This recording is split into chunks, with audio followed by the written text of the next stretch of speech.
रहेंगे। We are the people who can give birth to the purpose of God on earth.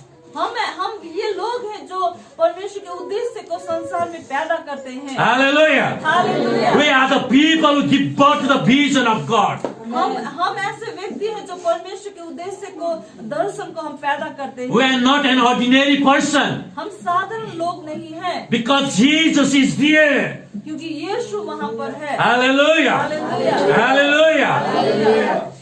We are going to give birth to the vision and the purpose and the will of God. हम परमेश्वर की योजना, दर्शन, इच्छा को हम पैदा करने जा रहे हैं। Hallelujah. हालेलुया। अहिलेसम्म तपाईँले हाम्रो च्यानललाई सब्स्क्राइब गर्नुभएको छैन भने सब्स्क्राइब गरेर फर्दर नोटिफिकेसनको लागि बेल आइकन दबाउनुहोस् होला।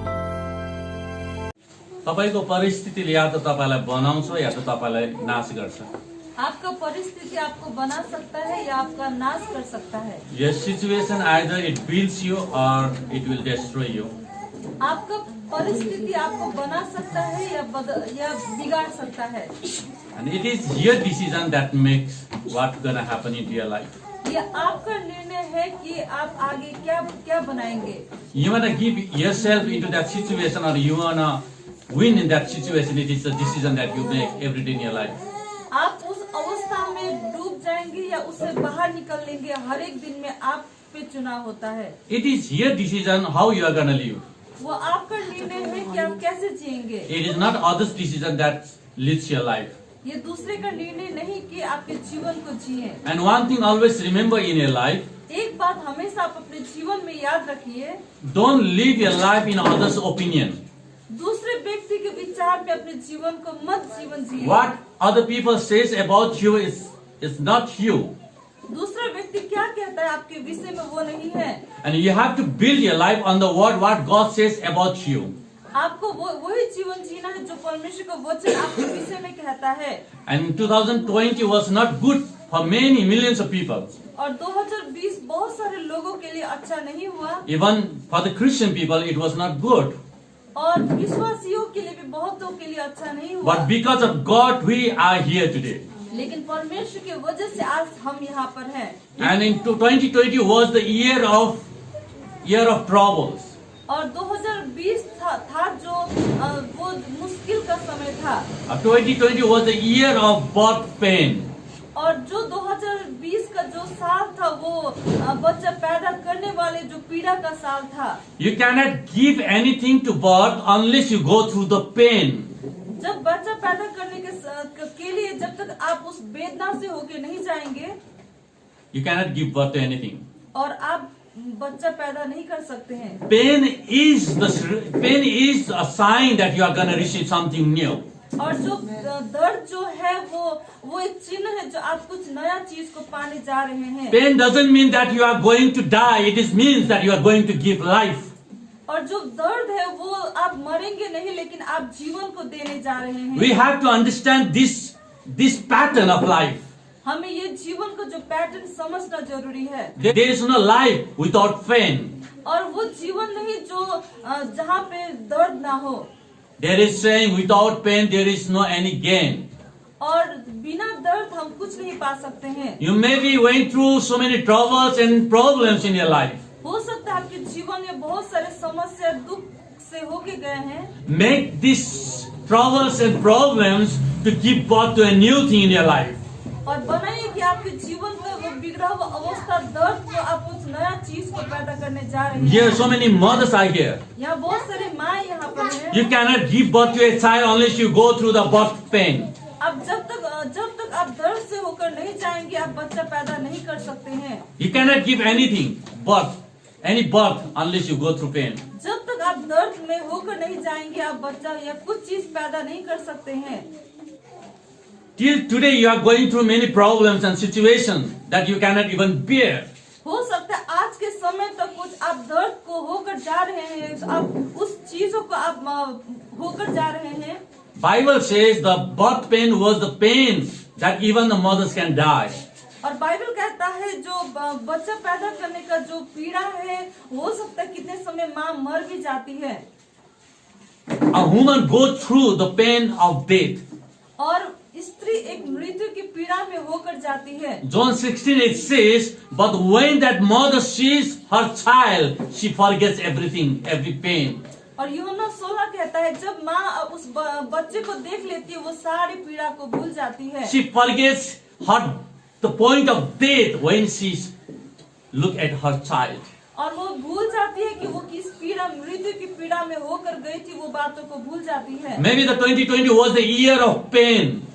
हो सकता है 2020 आपके लिए वो पीड़ा का साल हो। And I declare it into your life today. और आपके जीवन में मैं ये घोषणा करना चाहता हूँ 2021 will be your day of rejoice that God will gonna give you the birth of new life.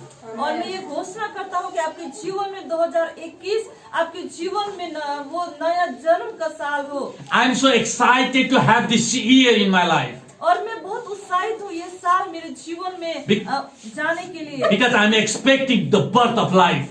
क्योंकि मैं जन्म को देखने जा रहा हूँ। I was writing to many people, to my friends. मैं बहुत से अपने मित्रों को लिख रहा था This year you are gonna give birth to God's purpose in your life.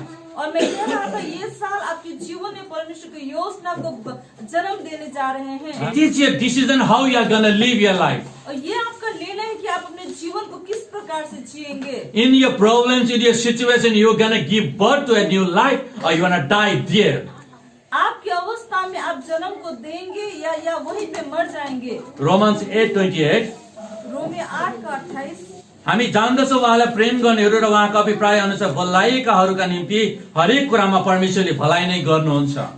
हम जानते हैं कि जो लोग परमेश्वर से प्रेम रखते हैं उनके लिए सब बातें मिलकर भलाई को उत्पन्न करती है। All things work good.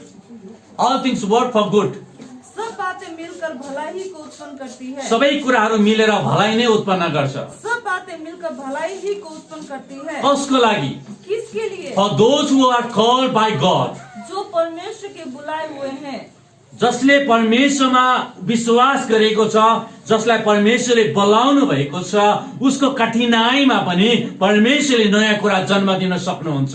और उसके लिए जो परमेश्वर बुलाया हुआ है हर एक परिस्थिति में परमेश्वर के साथ में उसके लिए हर चीज भलाई उत्पन्न करती For है। those who are called by God. जो परमेश्वर के द्वारा बुलाए गए हैं। और यहाँ लिखिएको छ in His purpose. Those who are called for His purpose. और उन्हीं के लिए जो उसकी इच्छा के अनुसार बुलाए हुए हैं। धेरै मान्छे आफ्नो इच्छामा जिउँछन् अनि परमेश्वरको योजनालाई माग्छन्। और बहुत सारे लोग अपनी इच्छा से जीते हैं और परमेश्वर की योजना को मांगते आफ्नो हैं। तरिकाले जिउँछन् अनि मेरो प्रार्थना सुन्दैन भन्छ। और अपने तरीका से जीते हैं और कहते हैं कि मेरी प्रार्थना परमेश्वर नहीं सुनता है। आफ्नो धुनमा आफ्नो लापरवाही जीवन जिउँछन् र भन्छ खै त परमेश्वर। और अपने लापरवाही जीवन जीते हैं और कहते हैं कि कहाँ है परमेश्वर। Here this verse is saying those who are called in His purpose. और यहाँ पे कहता है कि जो उसकी इच्छा में बुलाए हुए हैं। You have to be in His purpose to have His blessing into your life. आप उसके बुलाए हुए उसके अनुसार में होना है उसकी आशीषों को पाने के लिए। You cannot have God's blessing unless you walk in His purpose. जब तक आपके उसके अनुसार नहीं जीते हैं उसकी आशीष आप नहीं पा सकते हैं। One couple was with us yesterday and last night. और कल का शाम एक जोड़ी हमारे साथ में थे। And they were sharing their testimony with us. और वे अपनी गवाही को हमारे साथ बांट रहे थे। And a husband and a wife were crying how God works in their life. और पति पत्नी रो रहे थे कि कैसे परमेश्वर ने उनके जीवन में काम किया। When they were crying, the tears came out from our eyes too. और जब वे लोग रो रहे थे हमारे आँख से भी आंसू आ रहा था। They both were crying. और वे दोनों रो रहे थे। How they experienced God into their life. और कैसे उन्हें अपने जीवन में परमेश्वर को अनुभव किया। 1 Peter 5:10. और पहला पत्रुस 5:10। अब परमेश्वर जो सारे अनुग्रह का दाता है जिसने तुम्हें मसीह में अपने अनंत महिमा के लिए बुलाया, तुम्हें थोड़ी देर तक दुख उठाने के बाद आप ही तुम्हें सिद्ध और स्थिर और बलवंत करेगा। Hallelujah. In English, who has called you? उसने आपको बुलाया है। Called you to His eternal glory in Christ. और अनंत महिमा के लिए बुलाया है। God called you to be a glory for God. और परमेश्वर ने आपको बुलाया है उसकी महिमा के लिए। God wants to take glory from your life. और परमेश्वर चाहता है आपके जीवन से उसकी महिमा हो। You may be living for your wife. हो सकता है आप अपनी पत्नी के लिए जी रहे You may be हैं, living for your children. हो सकता है अपने अपने बच्चों के लिए जी रहे You हैं, may be living for yourself. हो सकता है आप खुद के लिए जी रहे हैं। But this verse is saying when we are called in His purpose यहाँ पे लिखा हुआ है, जब हम उसमें बुलाए जाते हैं for His glory, उसकी महिमा के लिए, this verse is saying He Himself will restore, confirm His strength, and give His strength and establish our life. और वो यहाँ पे वो कहता है कि वो तुम्हें सिद्ध और स्थिर और बलवंत करेगा।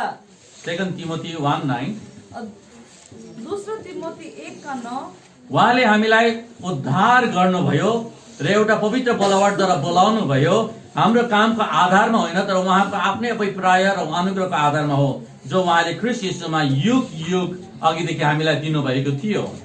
जिसने हमारा उद्धार किया और पवित्र बुलाहट से बुलाया, और यह हमारे कामों के अनुसार नहीं पर उसके उद्देश्य और उस अनुग्रह के अनुसार है जो मसीह यीशु में अनंत सनातन से हम पर हुआ है। This verse is saying, all this verse is saying that God has called us for His glory.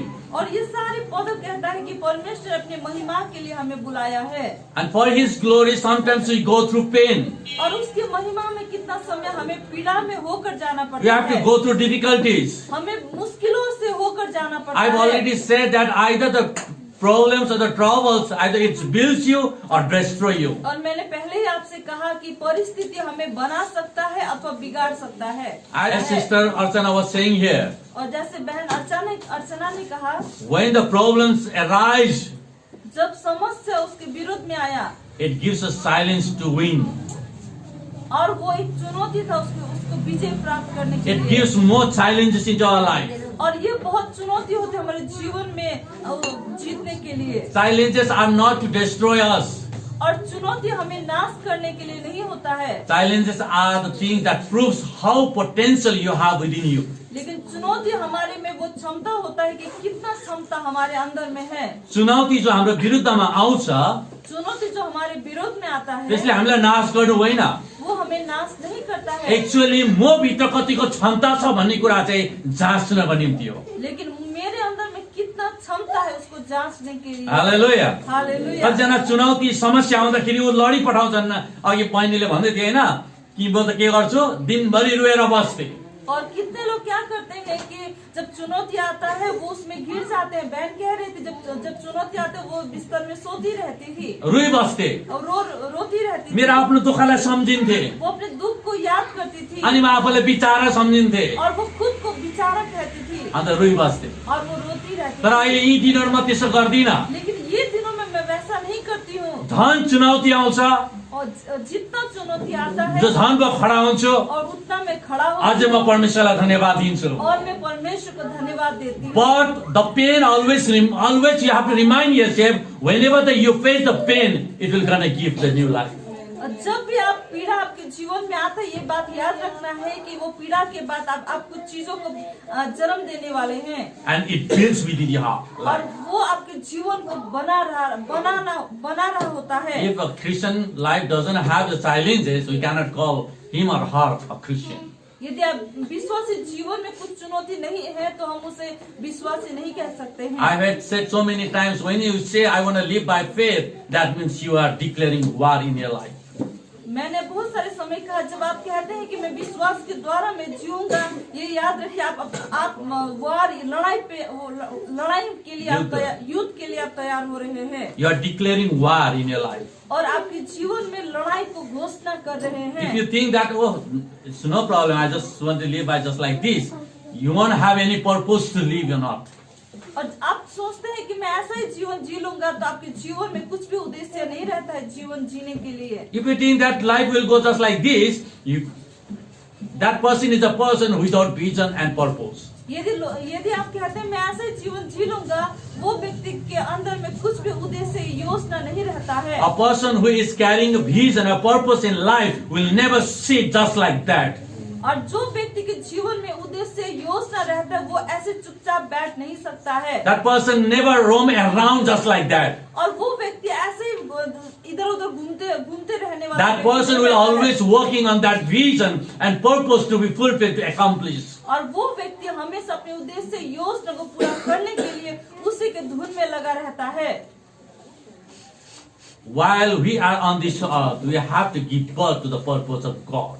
जब हम इस संसार में हैं, हमें परमेश्वर की योजना को पैदा करना है। Your life that God has called you to give birth to His purpose, that the people may bless through your life. और परमेश्वर ने आपको बुलाया हुआ है उसकी महिमा के लिए, ताकि लोग आशीषित हुए आपके जीवन से। छेउको साथीलाई भन्नुहोस् तपाईँ बेकामी होइन भन्नुहोस्। आप बोलेंगे, आप बेकाम के नहीं हैं। You are not useless. आप बेकाम के नहीं हैं। You are not useless. आप बिना काम के नहीं हैं। You are useful when you give your life to God. आप काम के योग्य बनते हैं जब अपने जीवन को परमेश्वर के लिए देते हैं। Even you can imagine how God can use you. आप सोच भी नहीं सकते हैं कि परमेश्वर किस प्रकार से आपके जीवन को इस्तेमाल कर सकता You है। even can imagine how God can use you. आप सोच भी नहीं सकते कि कैसे परमेश्वर आपको इस्तेमाल कर सकता Just है। you need to give your life to God. केवल अपना जीवन को परमेश्वर में सौंपना है। You know why Jesus gave His life on the cross? आप जानते हैं परमेश्वर ने अपने जीवन क्रॉस में क्यों दिया? That you and I may live. ताकि आप और मैं जी सके, That you and I may live in His fullness of life. ताकि आप और मैं उसकी पूर्णता में जी सके। 2020 was the year of panic and year of pain. और 2020 दर्द का साल था, But in 2021 will be the year of giving birth. और 2021 जो है वो साल पैदा करने का साल होगा। You will give birth to your vision. आप अपने दर्शन को जन्म देंगे। You will give birth to the prayer that you have been praying to God. आप अपने प्रार्थना कर रहे हैं उसके जन्म को आप देंगे। You will give birth to a person's life will be changed forever in the kingdom. अब आप उस व्यक्ति के जीवन में उसका जीवन बदल जाएगा, ऐसे आप उसको पैदा करेंगे। I declare it into your life आपके जीवन में मैं घोषणा and करता believe हूँ। it. आप विश्वास कीजिए। 2021 will be the year of giving birth. मैं घोषणा करता हूँ 2021 जन्म का साल होगा, पैदा करने वाला साल होगा। Hallelujah. Hallelujah. Into your life, into your family, into your children's life, into your society, even into the church, 2020 will be the year of giving birth to the purpose of God. आपके जीवन में, आपके परिवार में, आपके बच्चे के जीवन में 2021 जन्म देने वाला साल होगा। Without pain, you cannot have your baby. बिना दर्द के आप बच्चे को पैदा नहीं कर सकते हैं। You cannot have baby without the pain. बिना दर्द के आपके पास बच्चा नहीं आ You may सकता be है। going through many pain and troubles and problems. आपके जीवन में बहुत सारी समस्याएं, दर्द का सामना करना पड़ेगा। His grace will be there to give birth to what you have conceived within your heart. और उसका अनुग्रह ही आपको सहायता करेगा, जो आपने ग्रहण किया, गर्भ धारण किया उसको जन्म देने के लिए। 2021 you will see so many things that God will bless with and He will deliver into your life. और 2021 आपके जीवन में बहुत सारे ऐसी चीजों को गर्व देंगे जो परमेश्वर ने आपके लिए रखा हुआ है। I am so excited to have this year. मैं बहुत उत्साहित हूँ इस साल के लिए। I am so excited to have this year. मैं बहुत उत्साहित हूँ इस साल के लिए। I am not saying that the 2021 will be easy. मैं नहीं कहूँगा कि 2021 आसान होगा। Maybe there will be troubles and problems and need. बहुत सारी जरूरत, समस्या, पीड़ाएं होंगी। But even in those situations, we give birth to the purpose of God. और वो सारी अवस्था में भी हम परमेश्वर की योजना को हम पैदा करेंगे। We are the people who can give birth to the purpose of God on earth. हम ये लोग हैं जो परमेश्वर के उद्देश्य को संसार में पैदा करते हैं। Hallelujah. Hallelujah. We are the people who give birth to the vision of God. हम ऐसे व्यक्ति हैं जो परमेश्वर के उद्देश्य को, दर्शन को हम पैदा करते हैं। We are not an ordinary person. हम साधारण लोग नहीं हैं, Because Jesus is there. क्योंकि यीशु वहाँ पर है। Hallelujah. Hallelujah. Hallelujah. We are going to give birth to the vision and the purpose and the will of God. हम परमेश्वर की योजना, दर्शन, इच्छा को हम पैदा करने जा रहे हैं। Hallelujah. हालेलुया।